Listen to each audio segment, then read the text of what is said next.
Frag's perspective. 2700 Terran calendar. 13 years before. It's an absolutely glorious summer's day.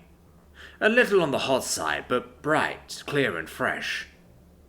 I sigh as I make my way down the dusty country path that I always have to travel when something like this happens.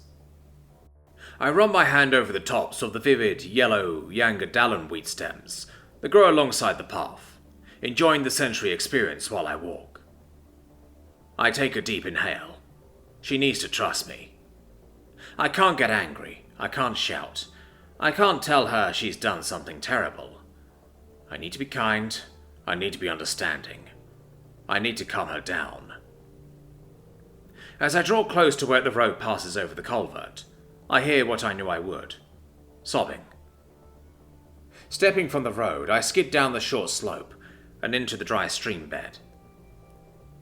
I peer into the plascrete box and, at the far opening where water flows out down the hill in the wet season, I see an 11-year-old girl, sat curled up into a ball, with her face buried in arms that are already more muscular than mine. She hears me enter and looks up, briefly stopping her sobs. I give her a somber smile, and she goes right back to her sobbing. I walk to her side and take a seat. I pat the space between my legs, but she shakes her head. I don't deserve... Yes, you do, I interrupt calmly. You will always deserve a cuddle from your brother, Franny.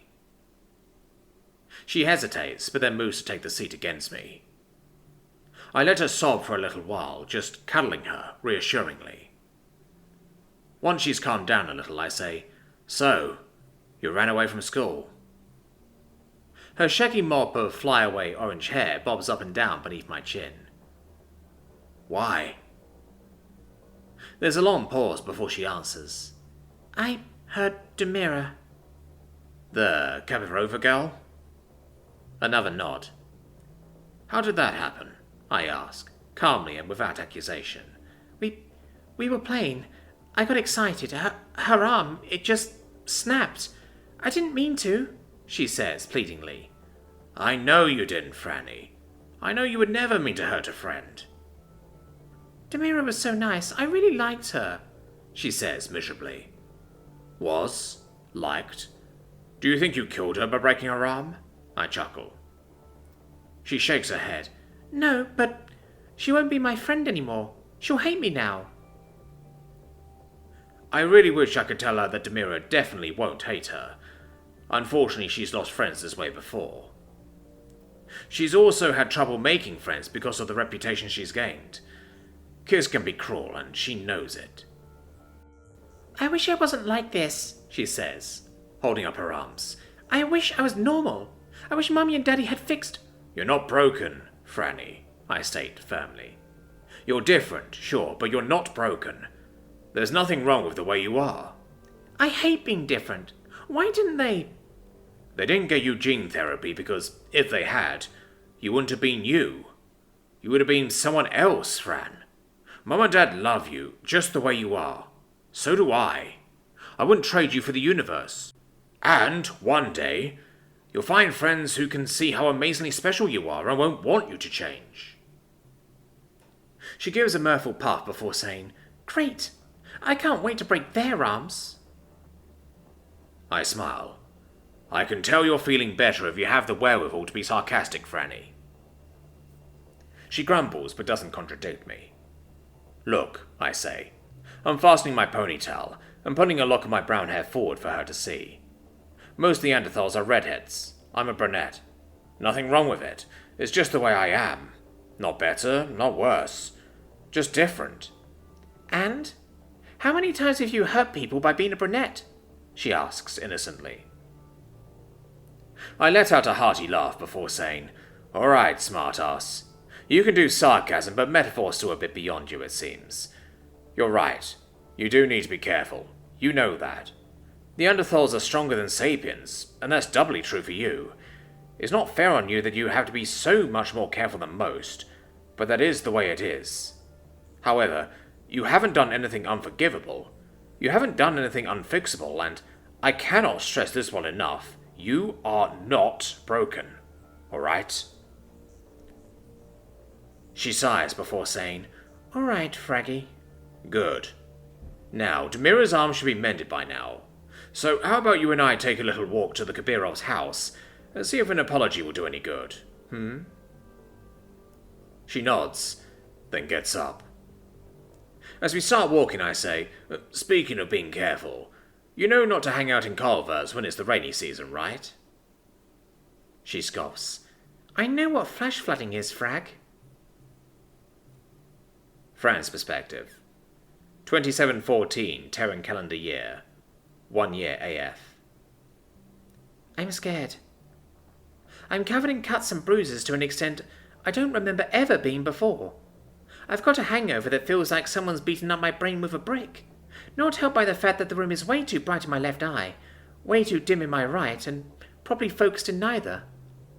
I'm fairly sure a few of my metacarpals are fractured. My clothing is hanging off of me in tattered rags, but none of that is what's scaring me.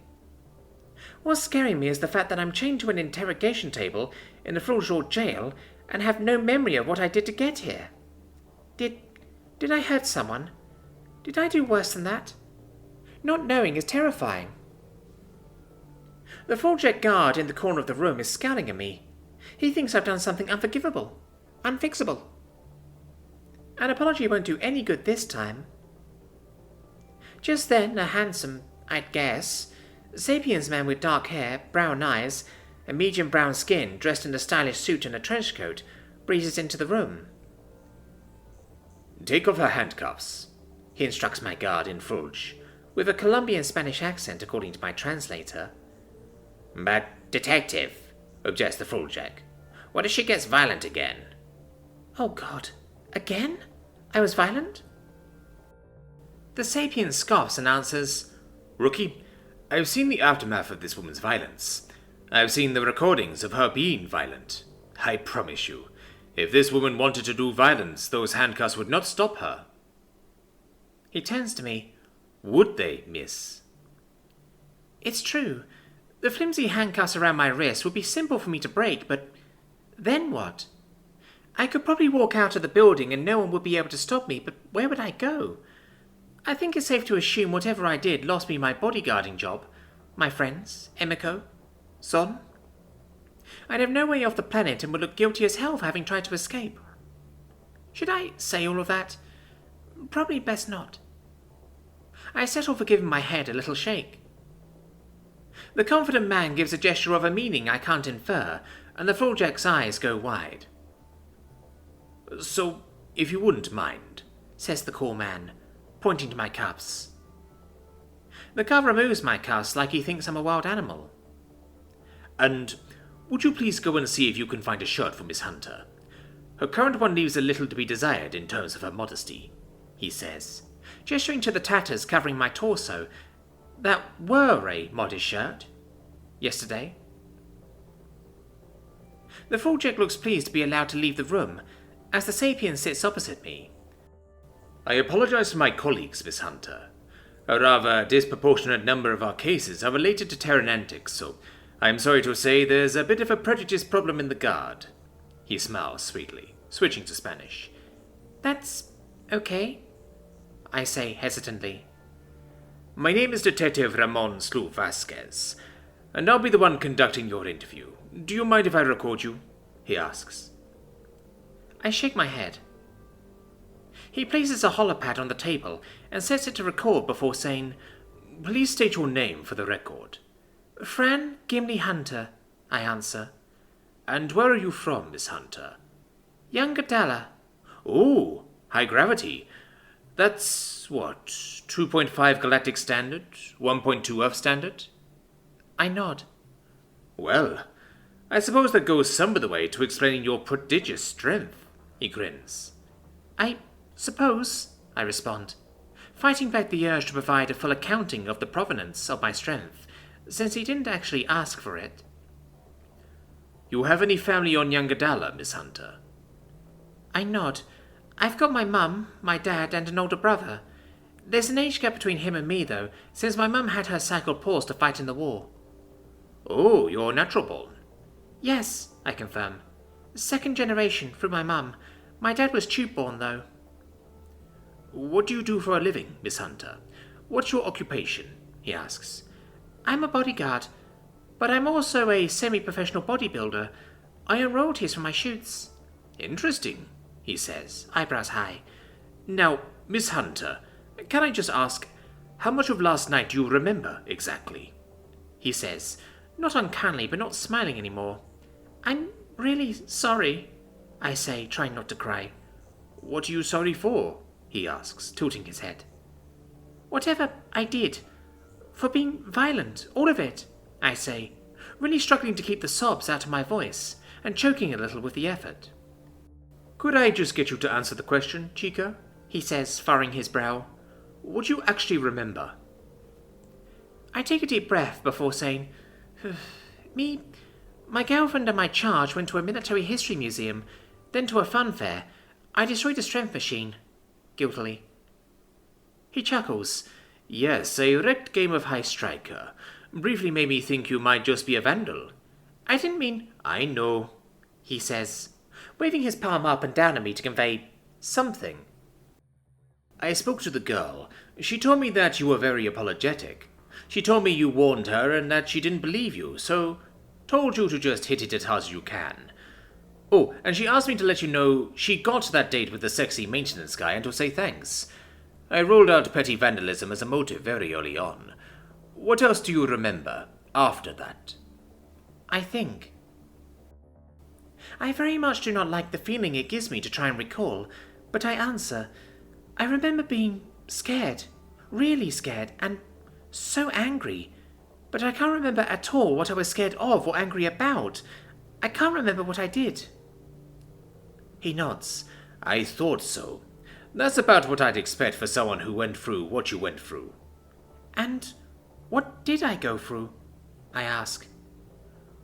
Full-jaw yeast toxicosis-induced psychosis.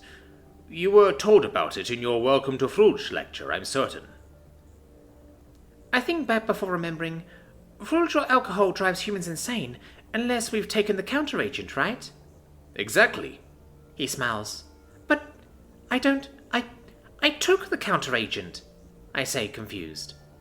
I did take the counteragent, didn't I? No, I definitely did. I remember the weird, unplaceable fruity taste. I remember how it felt going down my throat. I definitely took it.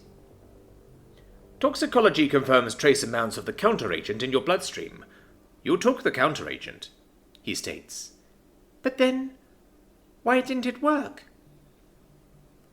In answer, he reaches to his hollow and flips a few pages of information to the tabletop display. You see, the dosage caps out at 4 milligrams for 100 kilogram humans and up. Humans heavier than that usually have the bulk of the excess in the form of fat, which can't absorb either the counteragent or the toxin. In the interest of not over-concentrating the counteragent in the non-fatty parts of people's bodies, we cap it out at 4 milligrams, which should be more than enough to cover for people who are a bit over 100 kilogram, but not 2/3 again, that much of almost pure muscle. He gestures me up and down. So, you were starting at a disadvantage of already having a more diffuse concentration than you should have had in your body. But then, to make matters worse, your metabolism is, frankly, insane. It chewed through that counteragent far faster than it should have. The result, a dose that should have lasted weeks, lasted mid-days. He stops here to give me a broad, genuine-looking smile. In short, Miss Hunter, and I've never had the opportunity to tell this to someone sitting where you're sitting before, you aren't a criminal.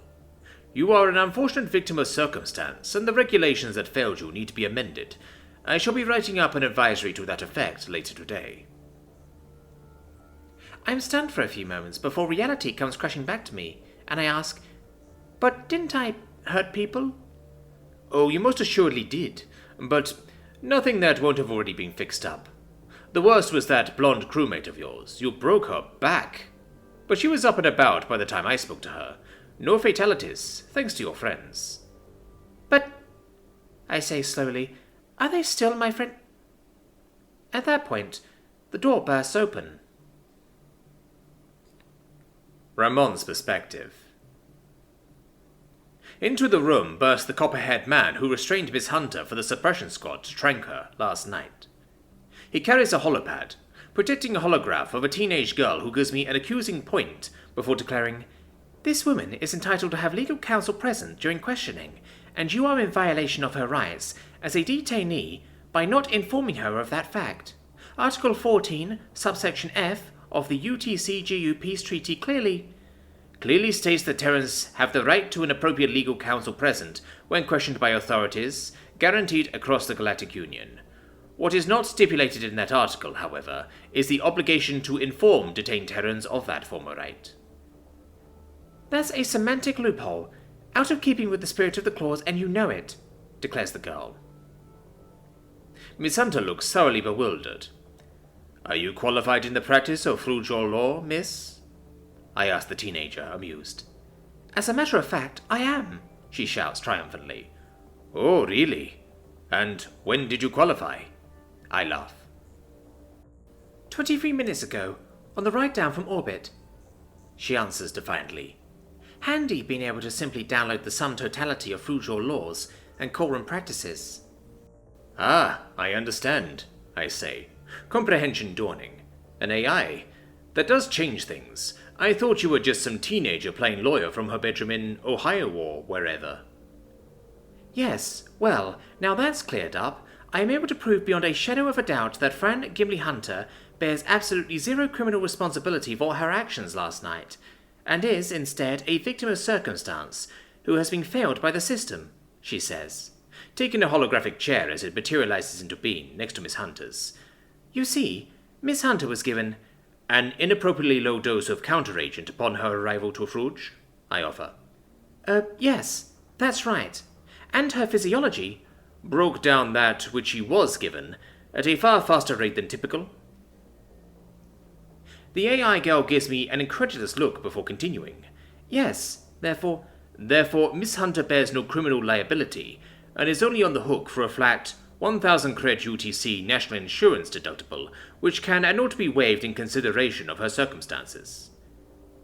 Okay, seriously, how are you this familiar with the case I just finished putting together?" exclaims the girl. "Because it's the same case I just finished putting together. I just got through explaining Miss Hunter's innocence to her.